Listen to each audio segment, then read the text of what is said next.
There he is. You know, not a giant, but we'll let him go to get bigger. Now, welcome back to AnglingBuzz Ice. I'm Jake Wallace, and today we're hunting whopper bluegills.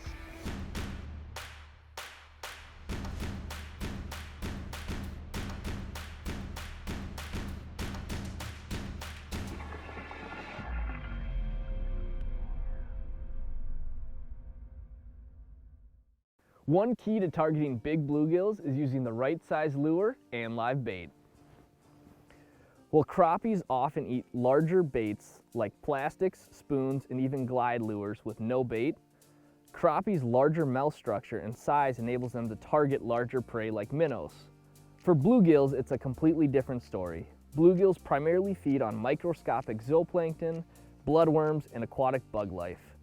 Tiny micro spoons like the Northland forage minnow, tungsten jigs with microplastics like the Northland pin fry, micro jigs like the 1/28 ounce flat fry jig, or gill getter tipped with a waxworm or Eurolarva. You know, many times for crappies you don't need any live bait when you go out on the ice, but we simply don't go hunting for big bluegills without it. We always bring waxworms or Eurolarva. Now, about 10 years ago, the state of Minnesota started the Quality Sunfish Initiative, where they put special regulations on over 200 lakes across the state. And in those last 10 years, we've seen a resurgence in big bluegills and big crappies in those lakes. Now, the best way to find those lakes is the onX Fish app. Here's how you do it. Now, we're gonna look at the DNR survey data and how to search lakes with trophy fish potential. You'll find that the best lakes have lower abundance with a larger size structure. Here's a good example. In this lake, during the DNR 2023 Trap Netting Survey, they caught 794 bluegills. That being said, 286 were 7 to 8 inches in length and 263 were 8 to 9 inches in length. A year and a half later, a vast majority of those 7 to 9 inches are now going to be 8 to 10 inches. Now, all fish populations change based on the survival hatch and the forage in any given body of water. Now let's join James Linder and Phil Laube as they chase whopper bluegills.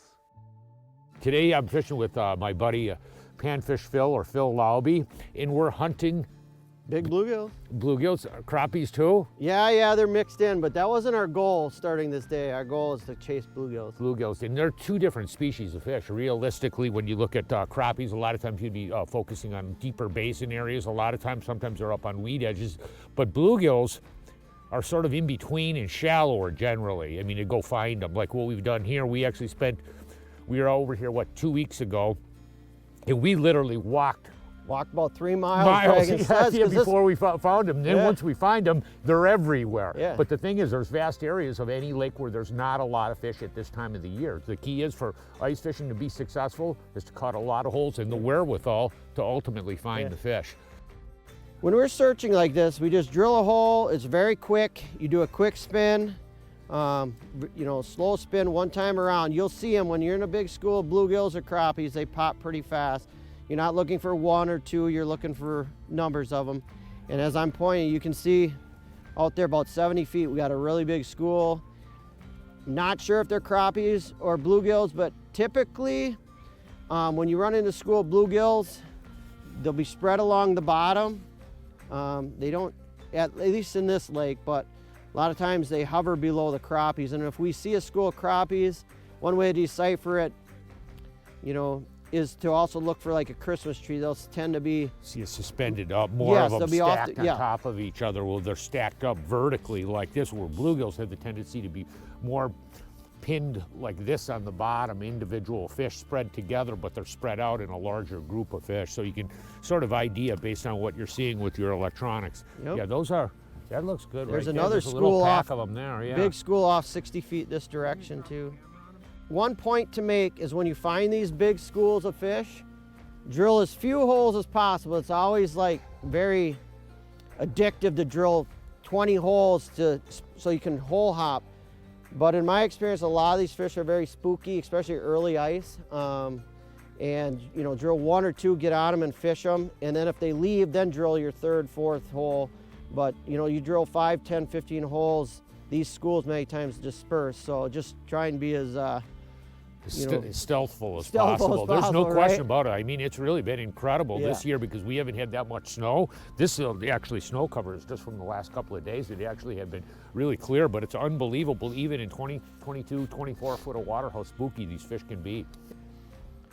Now I'm gonna just primarily use both just tungsten, horizontal tungsten jig, and I'm gonna have also a spoon rigged up because a lot of these bluegills do like these spoons. Got him. You got a big one? My school's leaving. Hopefully you got a big Boy, I got a bluegill. whole pack of them here, Bill. They moved on from me to you. I got one coming up, and I think I got a bluegill too. Ooh. Ah, crap. Big crappie. Crap. Huh. Oh, here he is. This is what we're after right here. Look at that. So they were mixed. Like here's a nice, look at the big orange belly, big male. So they were mixed together. So you kind of just, when that school of crappies rolled through and bluegills, the crappies were very, just like we were talking earlier, they get really aggressive and you just gotta wait for the crappies to leave or pluck a few off and find the school with the bluegills, because typically the bluegills will get out competed by the crappies when you're trying to fish them and check them out. But this is a really nice one. That might be a Gilbert there. Okay. And another pack. Oop, another crop. Ooh, targeting. Bluegills, and catching these guys isn't that bad of a deal. In this particular case where we got both of them in the same area. Oh, they're back? Beautiful Oh, fish though. Look at that. Aren't they gorgeous? good to know. Right you back into the depths. Ooh. Ha. Boy, look at them. There's a whole pack of them in there. They scooted. Get it back down there. Oh yeah. Boy, look, there's Get a this bunch of out of them here. there. That's one thing with those. Oh boy, I'm gonna get a nibble here. Let's see if we can get him. Oh yeah. They just have to wait for him. There's a bunch of them. Come on. Hey Jimmy, remember how we were talking the other night and how sometimes you gotta wait for them to come to you instead of going to them? Yeah. Might be one of those days. Boy, there's a nice pack of them. Here he comes back. He's coming back in. Oop.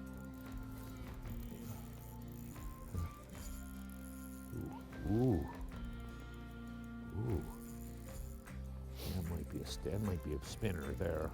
Oh wow, they're really getting out. Gilbert there. Okay. Yep, look at that there. Great big one too. Oh, look at that beauty. Get him, get him, get him, get him, get him, get him, get him. Oh, look at that thing. Big Now, gill? look at that. Now you're talking. That's a beauty there. Look at that thing. Great big bluegills. Boy, they're beautiful should- fish. We'll get her back. Yeah, for sure. Come on, buddy. Back down in the depths. Come on. There you go. Okay, so I just relocated. This school already left. They're 60 feet in this other direction. So I'm gonna go pop a hole there and repeat the process and just keep on fishing 60 feet.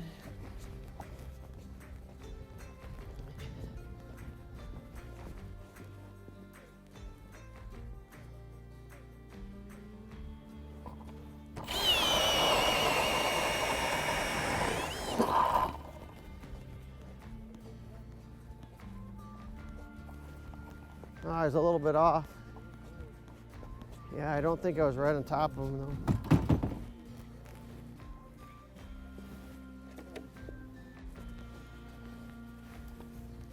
Oh, there's some. Pretty tight to the bottom. Let's see if I'm fast enough getting down there. These bad boys, these are probably bluegills because they're so tight. I'm gonna have to drop my gain down a little bit so I see a separation between the bottom and the fish. Got one, looks like you might want to See how slow these bluegills, well, I'm thinking they're bluegills, but see how slow they're moving? They just take their time, and that's usually a good sign. That one might be that one.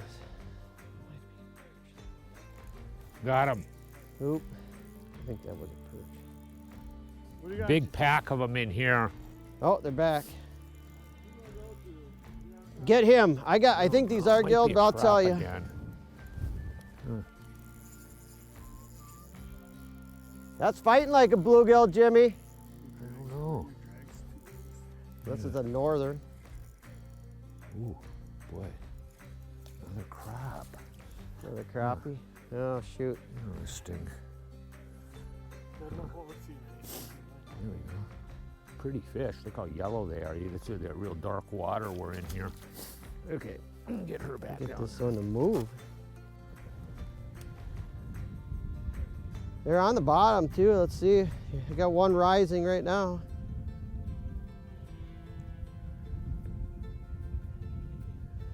Here he comes, whatever it's gonna be. Yeah. I can't believe how touchy they are. It's like they're just sucking in the Euro.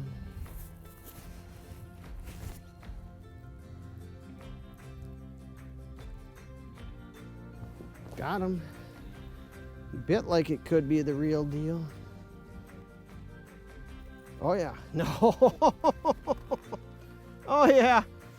Oh man, look how thick that thing is. Look at that monster hen. These big bluegills, they're definitely getting to be a lot more rare. It's very important to release these big ones. This is just a nice big hen. I can't overstate the importance of catch and release on bluegills anyway. Especially this size, these are your main breeders. And You know, when it comes to bluegill fishing, it's really all about subtlety. And I actually have some of my favorites. And when you look at the spectrum of baits, would be probably the most aggressive. It's a 32nd ounce bull spoon. I just tip that with some wax worms or Euro larva. Very small bait, but it has the ability to attract the fish from a distance away. When they first come into spots and you're fishing for hopefully aggressive fish, I'll use that.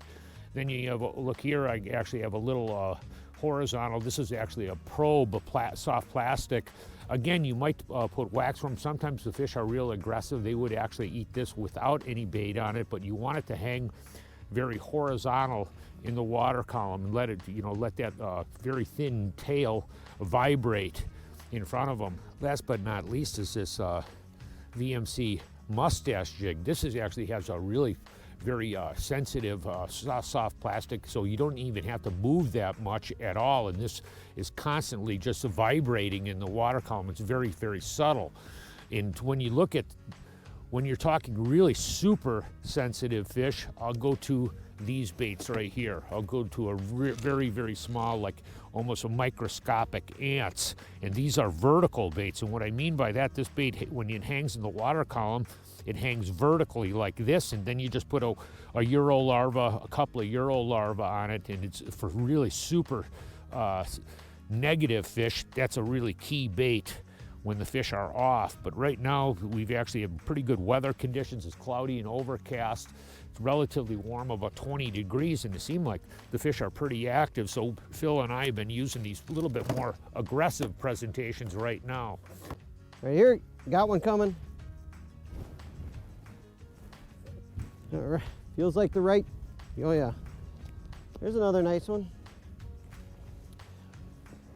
We were talking a little bit earlier about whether or not you chase these fish around or whether or not we stay in one spot. And today, it looks like it's one of those days that you're gonna have to just stay in one spot and let the fish come to you instead of you trying to go to them. Because every time we try and get on the top of them, they seem to want to move on us. So I know we're Another spooking big them. Gilbert. You got a good one? So I mean, that's what Jimmy and I have just been doing right now. We drilled maybe a dozen holes here, and Not a biggie. Gill though. and it's working. I mean, we're not pounding them fast and furious because the schools aren't staying underneath us, but they roam through and you pick off a couple and you just wait them out. So It's another strategy we got to catching these bluegills other than run and gun. You know, the forward-facing sonar like the Mega Live here that we're using today, it is a really good learning tool. We've learned a lot about fish behavior. You know, in the winter time here, probably one of the biggest things I've learned from that sonar is that these fish are constantly moving, that they don't like to stay put like we used to think. And a lot of times you could be right on top of them or in the general area, and you drill on top of them, and by the time you get a lure down and by the time you get your sonar down, they're gone. So it's been invaluable in learning fish behavior and how schools move throughout the basin. Took it. Hit it. That took 3 people to detect that bite. Okay, there we go. One thing that's really pretty key about fishing for bluegills and both crappies is your line, and that being specifically really light line. I really like that Suffix Ice Mono. In pound tests like 2 or 3 pound test, you want definitely, there's a big difference. These fish have just fabulous eyesight, and they feed on, you know, really microscopic organism, a lot of zooplankton, phytoplankton, bloodworms, very, very small things, and their vision is very, very good. And that's where I think that that light line is really pretty key for catching bluegills through the ice, and no question about that. The difference of, you know, between, you know, 5 pound test and 3 pound test or 2 pound test, there's a big difference in the number of bites you'll catch. The other thing, when you're using really microscopic lures, that really light line, it just fishes the bait better. You know, if you're getting into a little bit heavier pound test, it affects how the bait moves in the water. He is hustling. Crappie. Doink. There he's on there. Never know though, do you? Mm-hmm. I mean, bluegills will do it, but he is pretty damn aggressive. Ooh, look at that. Look at that. That's Great what we're bait. talking about, huh? Get down there, Phil. Yep. We've been sort of tag teaming them here. You know, it was interesting though, Jimmy, like on the camera when we were earlier, we were dropping the camera down and we were seeing big schools of crappies, and just there'd be 2 or 3 bluegills mixed in, and if you could get the crappies out of the way, you could pick up one of these bluegills.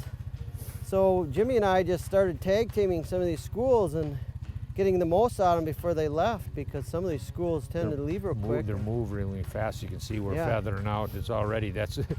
Yep, that's it. Party's over. You know, but you know, if it was just one of us sitting here, you would have caught 1, you know, maybe 2. Yeah. But you know, with us sitting here, we could double our catch Yeah. just before that school left.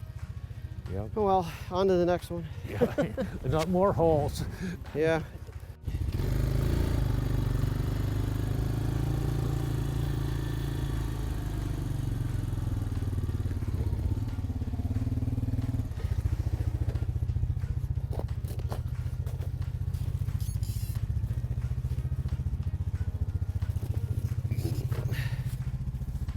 Let's see if we get close to anything. There they are. Nice school of them, 20. Yeah. I'll get you in on them. You get ready to go down. Yep, I'm ready. They're only 20 feet.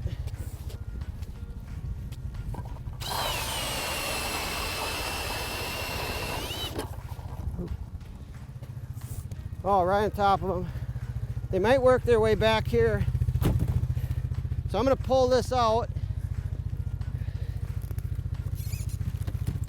so that don't spook them if they are. Yeah. You see them, Jimmy?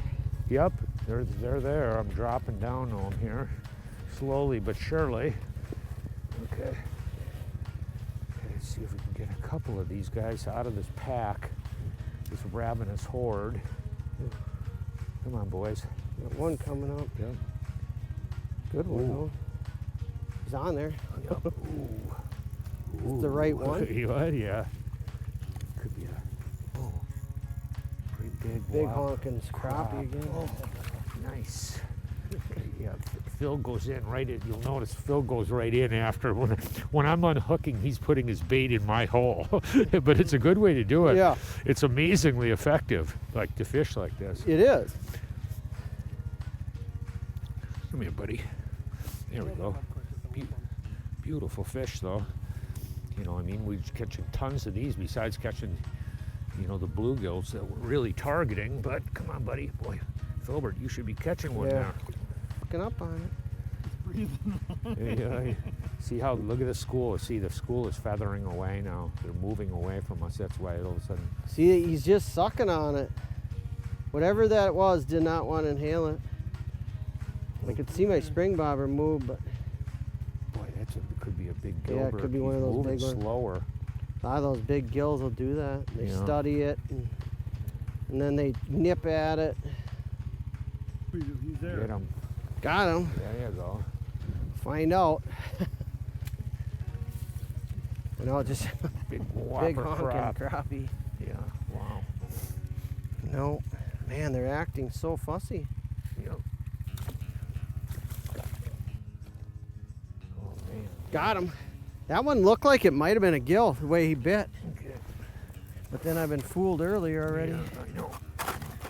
Oop. Nope. Oh, shucks. Okay.